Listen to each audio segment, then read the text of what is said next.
Eman Rush Audio would like to thank you for listening. This and other audio productions are available for bulk purchasing at our website.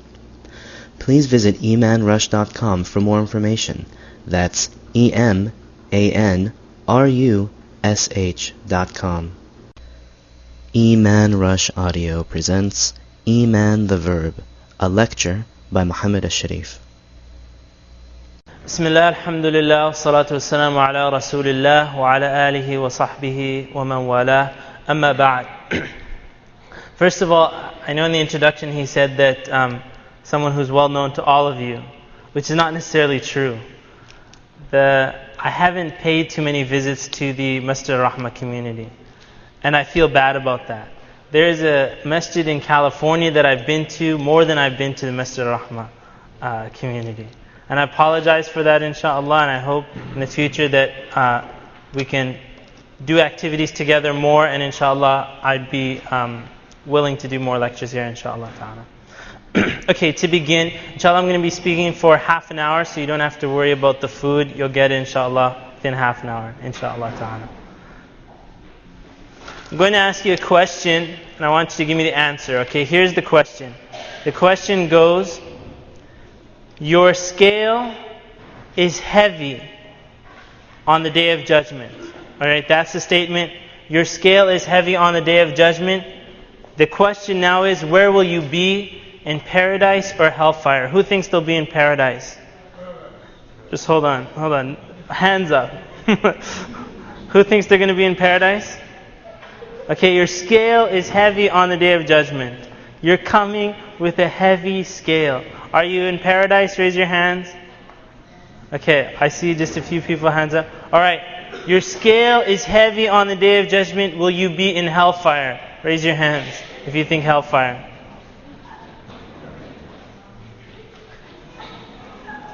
Undecided?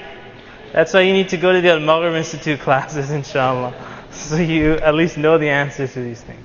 Okay. In our upbringing in North America, when we think like that, our scale is heavy, we automatically think that the person's going to hellfire. Automatically. You come with your back heavy. What we're thinking in our mind psychologically is sins. Is sin. Allah subhanahu wa ta'ala says in the Quran, فَأَمَّا مَنْ ثَقُلَتْ مَوَازِينُهُ. This is the person whose scale is heavy. فَهُوَ فِي عِيشَةٍ رَاضِيَةٍ. That he's in an abode and a life that is pleased to him. Where is he? He's in Jannah. The correct answers for those who hesitated was paradise. You come with your scale heavy on the Day of Judgment. What your scale was heavy with was good deeds. In our lives growing up in North America, you'll always see when a sheikh comes and people ask questions, they'll ask about McDonald's food, they'll ask about this and that, and they always hear haram, haram, haram, haram. And actually I have a theory about this. People usually only ask about things that are haram, because they know it in their hearts. No one asks about, can I eat bananas? And the sheikh says, oh, that's halal. They don't say that because everybody knows what halal is, but they only ask about the haram things. So the person thinks like this. They go through their lives thinking about all the haram things. So they say, as long as I'm not as bad as the kuffar, then I'm going to paradise. Which is not necessarily true. Allah subhanahu wa ta'ala says in verse after verse, إِلَّا الَّذِينَ آمَنُوا وَعَمِلُوا الصَّالِحَاتِ. You know the surah, Surah Al-Asr, and there are many surahs that have the same similar meaning and similar wording. وَالْعَصْرِ. Allah subhanahu wa ta'ala is testifying by the time. And I think even when we began this lecture, I said half an hour, and you're thinking about time. And as that time passes by, what's happening? إِنَّ الْإِنسَانَ لَفِي خُسْرٍ. You're becoming a loser as the time passes. You're at a loss. And by default, if you are a human being, you are a loser. And everybody's like, don't say those things, those are bad words. By default, if you're a human being, you are a loser. And this happens in anything in your dunya. Anything in a person's dunya, if you take courses at the university and you aim for nothing, by default you're a loser if you don't do anything. You will fail the exam, you would have lost your money. Go to your job and try doing nothing, and you will be fired by the end of the day. By default you're a loser. Similarly, in your akhirah, you as a human, if you do nothing in your deen, you're a loser. And you're at loss, but not every human is at a loss. Allah subhanahu wa ta'ala says that there's an exception to that rule. إِلَّا الَّذِينَ آمَنُوا وَعَمِلُوا الصَّالِحَاتِ, except those who believe and do good deeds. And you notice here the verse, of course it's part of it, but the verse didn't say, and abstain from bad deeds. It didn't say, except those who believe and abstain from bad deeds. Of course that's part of it. But Allah subhanahu wa ta'ala is telling us, those who believed and did the verb, they actually did something with their iman. وَعَمِلُوا الصَّالِحَاتِ وَتَوَاصَوْا. The word tawasaw is to encourage others. Have you ever encouraged someone of the truth? Have you ever taught the truth to someone? Because this is your way of not being a loser. Have you ever encouraged patience and taught patience and spread patience amongst your community? This is the way to not be a loser. If you look back at your Sunday schools, and even for those who came from overseas, I'm sure you went to, I think they're called the Islamic studies classes that you have. What are they called? Ta'limat or something? Islamiyat, that's what it is. People have gone through Islamiyat classes back home. Here we've gone through Sunday schools. That knowledge, whether you took alif, ba, ta, tha, you may have made it to page 10 of the qa'idah. And the Islamiyat, you may have made it up to a certain book. But if you look back at your life, for many of us, that education just stopped.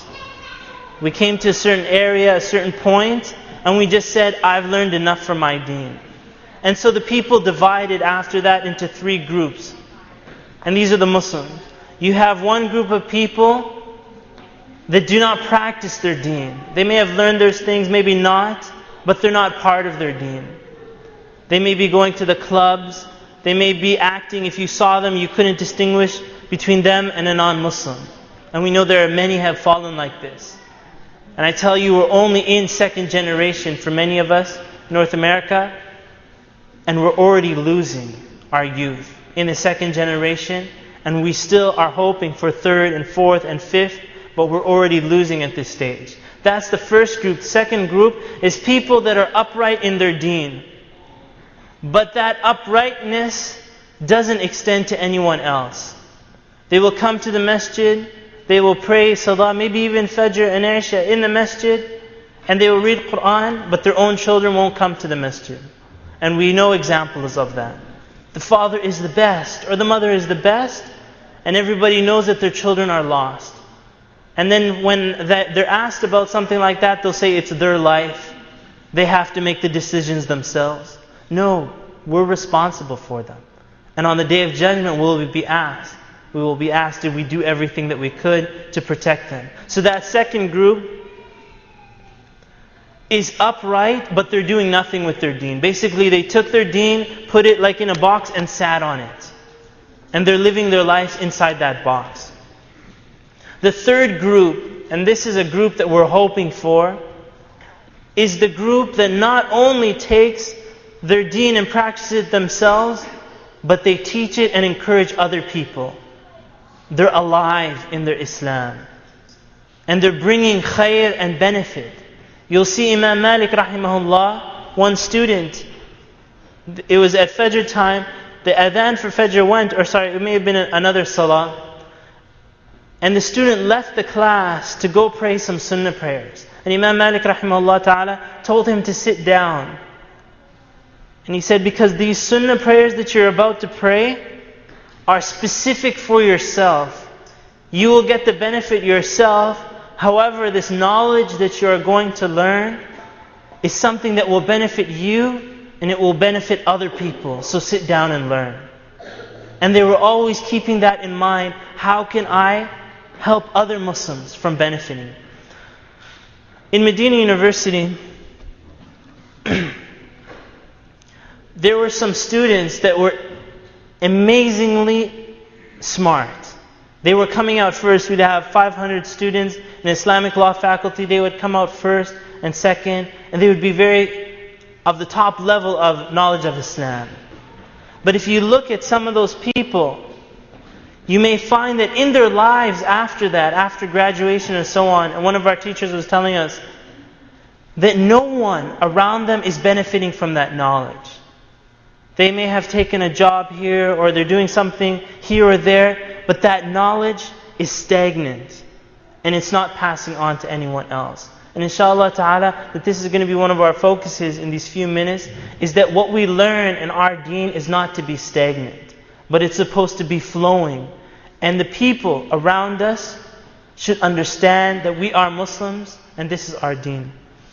A man came to the Prophet ﷺ to give his bay'ah of Islam. And when this man put his hand forward, the Prophet ﷺ also put his hand forward. He pulled his hand back. And the Prophet ﷺ says, "What's wrong?" He said, "I want to make a condition, a shart." And so the Prophet ﷺ said, وَمَا شَرْطُكَ? What's your condition? He said, "I'll become Muslim بِشَرْط أَلَّا أُجَاهِدْ وَلَا أُزَكِّي." My condition in this Islam is that I will not do jihad and I will not give zakah. I will not do jihad and I will not give zakah. When he said this, the Prophet ﷺ pulled his hand back. And he said to him, فَبِمَا تَدْخُلُ الْجَنَّةَ إِذَنْ. He said, sallallahu alayhi wasallam, أو كما قال, what are you going to enter paradise with then? If you're not going to do these things, what are you going to bring in your suitcase on the Day of Judgment that will allow you to enter paradise? You'll notice in the hadith that we hear often, actually very, very often, it's one of the most popular hadith that you hear in the khutbahs, is the hadith about the ummahs gathering around to eat from the Muslim body, like from one plate. Right? You know the hadith, correct? In that hadith, listen to what the companions asked. Because they understood that if there is a group of believers standing up with all the conditions of La ilaha illallah Muhammadur Rasulullah, there's no way they will be defeated.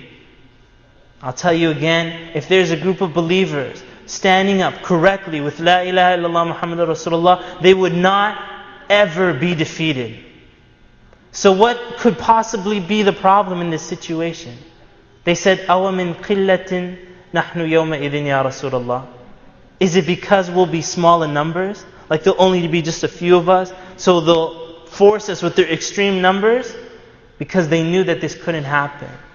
And the Prophet ﷺ said, وَلَكِنَّكُمْ غُثَاء كَغُثَاءِ السَّيْلِ. That you'll be heavy in number, and your number will be many, but you'll be like the foam of the ocean.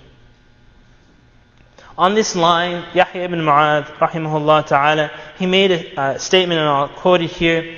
He said that the most naive thing in my mind, in my eyes, is for a person to linger in sin. This person continues to commit their sin day in, day out, with no regrets, hoping that one day that they're going to be forgiven by Allah subhanahu wa ta'ala. There's no change in their life, there's no remorse, there's no sadness for the sin, and they just hope that one day Allah subhanahu wa ta'ala will forgive them. He said, this is the naive person. And to hope to come closer to Allah subhanahu wa ta'ala, let's raise our Iman without doing anything. Without physically doing anything. And to wait for the harvest of Jannah by planting the seeds of hellfire. That's the naive person. Plant seeds of hellfire and sit and wait. I can't wait till Jannah comes. Waiting for reward without doing any good deeds. And there was a slave who had a very disobedient master. And he wanted to teach the master a lesson, and he was told to plant wheat, seeds of wheat. And so what this slave did instead is he planted barley. And then when the harvest had come out and the master saw that this wasn't what was planted, what he had told to be planted, the slave said to him in reply, he said, I planted these seeds hoping that they would come out in barley. And he said, how could you be so foolish? How can you plant seeds of wheat hoping that it'll come out as barley? And the slave said back to him, he said, how can you plant the seeds of hellfire hoping that it'll come out as Jannah? And that person was quiet, and he turned back to Allah subhanahu wa ta'ala, and he changed his ways. And what I'm saying today is, all of us have mistakes that are standing between us and Allah subhanahu wa ta'ala. There's not a single person here, including myself, that doesn't have that. And the Prophet ﷺ said, كُلُّ ابْنَ آدَمَ خَطَّأ. Every single son of Adam, and we're all children of Adam, makes mistakes and is sinful. And the best are those who repent to Allah subhanahu wa ta'ala the most. And so what a person needs to do, inshallah, as you're hearing me speak today, think of a sin that's standing between you and Allah subhanahu wa ta'ala, something that you may have been making dua for, that Allah subhanahu wa ta'ala protect you from this, and pray to Allah subhanahu wa ta'ala to help you to stay away just from this one sin. If you can stop one thing today, inshaAllah ta'ala, I think I've done my duty. When a person goes on this path of actually working for the deen, no doubt that there will be people that will stop them or try to stop them. Those people, and they may try criticizing them, those people may be in their very own house, maybe in their very own community, and maybe in the media or maybe elsewhere, but there will be people to stop them. From the prophets all the way to the righteous people, to anybody who tries standing up for the deen, there will be people to stop them. Allah subhanahu wa ta'ala tells us in the Quran the incident of the munafiqeen when the believers went out for jihad. Allah subhanahu wa ta'ala says, الَّذِينَ قَالُوا لِإِخْوَانِهِمْ وَقَعْدُوا لَوْ أَطَاعُونَا مَا قُتِلُوا قُلْ فَادْرَءُوا عَنْ أَنفُسِكُمُ الْمَوْتَ إِن كُنتُمْ صَادِقِينَ. What these people had said to the believers when they went out for jihad and they were killed, they actually did something. They lived this Islam and they lost their lives for it. They said, we had told them, don't go out for jihad. And if they had listened to us, they would not have died. That if they just listened to us, and you would hear similar things today. Someone may get in trouble with the FBI or someone gets in trouble here, and then they say, we told them if only they put up an American flag on their masjid, nobody would have bothered them. The great American flag on the masjid. I don't know, I'm not going to get you guys in trouble myself. But no doubt, the believer has to go forward. And if they're on the truth, and they're on the straight path, then nothing should let them deter them and stop them from that path that they're on. There was a young boy, and he lived by the beach. I won't say it was Alexandria, where I'm originally from. But he was on this beach, and there was all these starfish. When the tide goes up, the starfish are brought up onto sheet, and when the water goes down, then the starfish are left. So there's thousands of these starfish that are going to die because the water has left them behind. So there was this young boy, and he was taking these starfish, and he was throwing them back into the water. There's thousands of starfish. And he takes another one, he throws in it. So some elderly person comes by and tells him, son, don't you see that there's thousands of starfish? You'll never be able to save all of them. And so the boy looks at him politely, picks up one starfish in his hand, and throws it back into the water. And he said, I made a difference in the life of that starfish. Even though I wasn't able to save everyone, I still did my duty. And inshallah ta'ala, I'm going to do a little experiment with you at the end to give you a little, physical reality of what I'm speaking about. When I finished in Medina University, there was AT&T in Riyadh. You know how the American companies are over there. AT&T in Riyadh had actually offered me a job to work with them. They didn't care about computers. They could teach computers to anybody. What they needed, and you guys know that, right? What they needed was someone who knew English. They didn't want other foreigners, they wanted real English-speaking people. So I went to Riyadh, and I saw some brothers that had graduated, and I saw this brother leaning over a computer, unscrewing the back, and spending his day like this. And I thought to myself, if after all that I've learned, I spend my life fixing someone's computer, I would have wasted my life. And I would have wasted that education. I would rather spend my time fixing this computer owner's child than actually fixing his computer. And I decided to come back to America, not spend my years overseas, and actually try working for this deen. And may Allah subhanahu wa ta'ala accept. Of the things, I'm just going to give you an example of some of, alhamdulillah, things that Allah subhanahu wa ta'ala has blessed us with in our da'wah. We gave a khutbah about the importance of taking care of the society. And after the khutbah, I was very happy to find out in Chicago they had opened up a soup kitchen, a full-time soup kitchen that would continuously provide food for the Muslims and the non-Muslims. There was a woman and I know you hear the stories of people becoming Muslim. There was a woman in South Africa that we were actually able to guide to her local masjid, which was down the street from her. But we were here in America trying to do our duty, and we were able to guide people overseas. Allah subhanahu wa ta'ala says in the Quran, إِن تُصِبْهُمْ حَسَنَةٌ يَقُولُوا هَذِهِ مِنْ عِنْدِ اللَّهِ وَإِن تُصِبْهُمْ سَيِّئَةٌ يَقُولُوا هَذِهِ مِنْ عِنْدِكَ قُلْ كُلٌّ مِّنْ عِنْدِ اللَّهِ. In this verse, and actually subhanAllah, I was reading this in Hajj, and I thought, and I had spoken to the Hujjaj about it. Because every time something good happens, we think, alhamdulillah, Allah has blessed us. But whenever a trial befalls us, or certain trials, we don't recognize it, that it's also a test from Allah subhanahu wa ta'ala. So when the Haji has passport problems here in the US, it is a test from Allah subhanahu wa ta'ala. But many Hujjaj don't recognize that. When they go to the airport and the airport shut down and there's a big lineup and they say that your flight is cancelled, that is from Allah subhanahu wa ta'ala, and that's a test that the person has to be patient with. And similarly, in our lives, when the hard times come upon us, it's tests to distinguish between the people. When you go to the universities and they'll say to you, when you're giving da'wah, they'll say, how can you say that you're promised paradise? What Muslim says that they're promised specifically? A specific person promised paradise. We know that if someone does specific actions, they're promised paradise. But me, you specifically, we're not promised paradise. The person has to continue working, even to the last moment, fearing that maybe the books will catch up to them and they'll do an action of hellfire and they'll enter it.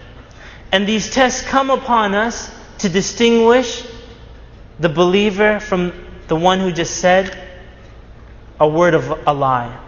Someone who wasn't truthful in their claim to being sincere to Allah subhanahu wa ta'ala. When the believers saw the Ahzab, they recognized this. The Ahzab, the United Nations of Kufr that came to attack the Prophet ﷺ in Medina. When they saw it, Allah subhanahu wa ta'ala tells us, وَلَمَّا رَأَى الْمُؤْمِنُونَ الْأَحْزَابَ. When they saw the Ahzab, قَالُوا هَذَا مَا وَعَدَنَا اللَّهُ وَرَسُولُهُ. They said that this is what Allah and His Messenger promised us. وَصَدَقَ اللَّهُ وَرَسُولُهُ. And Allah and His Messenger have told the truth. And when you see people gathering around Islam, why aren't they gathering around Buddhists? Why aren't they trying to attack other people? Because there's no threat. When they're gathering around Islam, it's because that there's another way of living our lives that Allah subhanahu wa ta'ala is calling us to. And when we see that happening all around the Muslim world, people gathering to attack Islam, a believer says, هَذَا مَا وَعَدَنَا اللَّهُ وَرَسُولُهُ وَصَدَقَ اللَّهُ وَرَسُولُهُ. When Sheikh Yusuf Estes, you might know him, they've given lectures here.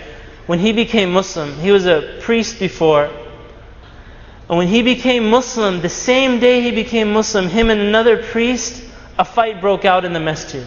You know the typical one where the khatib is speaking and a guy gets up and says, "You're a munafiq." And then a big fight happens and there's a general body meeting. He says, "Keep it for the general body." One of those fights. And so this big fight and rapture happened in the masjid. And Sheikh Yusuf turned to his friend at that time and he said, "You know what? Now I know we picked the right religion. Because Shaitan doesn't want us to stay in this religion. Because if we were in some false religion, there would be no problems. It would be beautiful, it would be fine. Because we had come with this belief from his understanding, a person is tested when they're following the path of truthfulness." If you go to the mall, you'll see oceans of people. You are responsible for those people. You'll see Muslims that are misguided, you'll see non-Muslims that are misguided. Very often we say in our lectures, the kuffar. But actually, if someone should be condemned, it should be our communities for not passing on the message. As Shaykh Salah As-Sawi Hafidhahullah said, that this kafir that may be living next to us and we say, "Oh, he's going to hellfire." What if he actually does go to hellfire? And right before he goes to hellfire, he says, "Stop. Ya Allah, if I deserve hellfire, then someone who is more deserving of hellfire are these Muslims that lived beside me. We lived for 40 years, 50 years, and they never told me about Islam." And we know this. And I'm sure that it applies to practically everyone here. You may live in an apartment building, or you may live on a street, and your neighbor has never heard about Islam. Right across the street from you, or two houses down. And if you don't tell them about Islam, where do you expect them to learn about Islam? And anybody that becomes Muslim, you'll see when they come up and they give shahada, "How did you become Muslim, brother?" "I went to the library myself. I learned about Islam. I looked it up in the yellow pages or the white pages. I saw masjid, this and this. I phoned and nobody answered the phone. I asked to speak to the Imam and the Imam was out of town. But they kept trying and trying and trying. Raghma anfina, they became Muslim. They became Muslim and it had nothing to do with us. But this needs to change and we need to pick up that responsibility. Okay, here's the little experiment, then I'll do a conclusion and then we're in. I need one person to stand up and tap their hands like this. I'm going to ask the brother Hamad. Okay, stand up. Okay, go like this. Everybody be quiet. Okay, start tapping your hand like this. Okay, can you hear that? Everybody can hear it? Can you hear it? Okay. Okay, what I want everybody else to do is you can sit down. Everybody else tap your hand like that. The exact same way. Okay, try 2 fingers. 2 fingers. Okay, 3 fingers. 4 fingers. 5 fingers. Alright, Jazakallah khairan. Thank you. In that experiment, that is exactly the example of the kind of dawah that we're doing. That little tap on the finger that you saw, that's the kind of dawah that we're doing. It's quiet, it's in a specific location. Why? Because there's only one person standing up for the dawah. You go to any masjid, why did I come from Dar es Salaam to give the lecture here? There should be 70 people. They'll say, "We don't need you, Brother Muhammad, because we have all these people waiting in a line to be teaching and giving lectures." But you'll see that we're spread thin. You can count the speakers on your fingers. And if you want to know how few speakers we have, try to organize an event. Try to invite 3 speakers. You won't be able to. But that needs to change. Inshallah ta'ala, I don't like to give lectures and then that's it. Entertainment and then we go to dinner and everybody goes home. There has to be some action that comes out of the lecture. Otherwise, the time may have been wasted. The institute that I'm working with, Al-Maghrib Institute, at this point you can hand out the papers, inshallah, the flyers. Make sure everybody gets one. If they don't give you one, make sure they give you one. Al-Maghrib Institute, what I did for Al-Maghrib Institute is that I looked over North America, studied our educational models that we have, whether it's in a Halaqa or year-long programs and so on, and I made a list of all the annoying things about all those different models. whether people don't have time to go to lectures or it's too far the location. And I designed this institute so that all those excuses would be knocked out. In fact, one of the themes of our institute is give your excuse a black eye. Give it a black eye. No more excuses. In this Al-Maghrib Institute, we put in an Islamic course into 2 weekends. I'm sure you've been to conferences that are Friday, Saturday, Sunday, correct? And you come out of the conference learning nothing. And you do this for 15 years. In this class, inshallah ta'ala, it'll be 2 weekends. And instead of a whole bunch of different topics, the whole 2 weekends will be one topic. So you will learn tafsir in 6 days intensive. And on top of that, the classes are accredited by the American Open University and therefore accredited by Al-Azhar University. So the classes that we're teaching actually lead the person to eventually a degree. Our class at ICM in Gaithersburg last month had 75 students. That may be similar to like half the group here studying Usul al-Fiqh, this class that you're seeing now. And wallahi, it was one of the most blessed gatherings that I've been. And all the gatherings are beautiful. All these students came to make a higher step in their education. Take a higher step. And then I thought to myself, what if we could graduate 70 students in this Washington area? 70 students with a degree in Islamic studies. What kind of change would happen in our area? You would see an enormous change. Allah subhanahu wa ta'ala says, إِنَّمَا يَخْشَى اللَّهَ مِنْ عِبَادِهِ الْعُلَمَاءِ. The true scholarship leads to the khashya of Allah subhanahu wa ta'ala. When people say that I don't feel any spirituality in my salah, and I don't feel spirituality in my fasting, and I don't know why I'm coming to the masjid, they don't feel anything. I tell you, they don't know what they're saying in salah. They don't know the fiqh of what they're doing. They don't know the tafsir of the ayat they're reciting. All of that piles up until the person feels the symptom, feels a disease that they can't feel this. And you'll see in the Quran, Allah subhanahu wa ta'ala specifically saying that this is because of the distancing of a person learning the deen and practicing that deen. I want you to take your Islamiyat and your Sunday school classes and give it a boost. And give it, inshallah ta'ala, al-Maghrib educational boost. Just give us a chance. Just come to one of our classes, and inshallah ta'ala, I promise you, you won't be disappointed in how much you're going to learn in that time. What I want to do right now, of course, it's not a fundraiser, but it's an enrollment raiser.